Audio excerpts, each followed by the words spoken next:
On The Real Housewives of Orange County Season 18, Episode 8, Tamra Judge put together a celebration inspired by the hit series, Traitors, and it was an absolute hit. Tamra invited Shannon Storms Bedore, Gina Kirschenheiter, Katie Janela, Jennifer Pedranti, Heather Dubrow, Emily Simpson, and former RHOC member Vicki Gunvalson to her party. Unfortunately, my experience on the show The Traitors was too short, so I wanted to have a Traitors experience for the girls, Tamra said during an interview, and maybe just for me to relive it a little bit. What's a Traitors party? Imagine this: charming outfits, a Scottish setting, and rainy weather. All Tamra needed then was a host.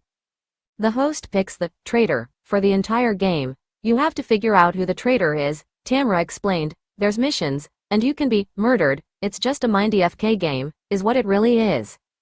Who could replace Alan Cummings' role for Tamra's festivities? Why, The Real Housewives of Beverly Hills alum Teddi Mellencamp-Berriava. Of course, the group had a mixed reaction to this, but Tamra believed that Teddi would not disappoint. To get the game going, Teddi had the girls fill out questionnaires, which would determine who would be the deceiver amongst them. Teddi's poll included questions about the other women like, who is the biggest liar? And, who is the most judgmental? Once everyone turned in their answers, the girls put on eye masks, pushed in earplugs, and then it was up to the host to make her decision. Teddi then started to walk slowly around the table, tapping a cane twice behind every seat. That led up to one person receiving 3 taps, which determined the deceiver. The wives were then turned loose on the rental house to get drinks and catch up. Murder amidst the Housewives of Orange County. Next, the host split the women in 3 groups to start a game of Who Knows the Housewives Best, which they played over dinner.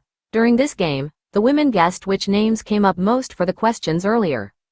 Jen and Shannon's team won, and they received immunity. They could not be murdered by the secret traitor that first round.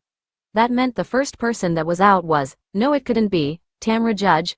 The traitor, whose identity was hidden, had an interview of her own. What the hell, Teddi? She said. I pointed at Vicki to be murdered. To fix this problem, Teddi announced a second murder, Shannon. Then the group pulled out a piece of paper to see who would be dead next, which was Vicki. But who was the traitor? None other than Heather. And she was victorious. What a fun night for the Housewives. Are you excited for Traitors Season 3? Sound off in the comments below.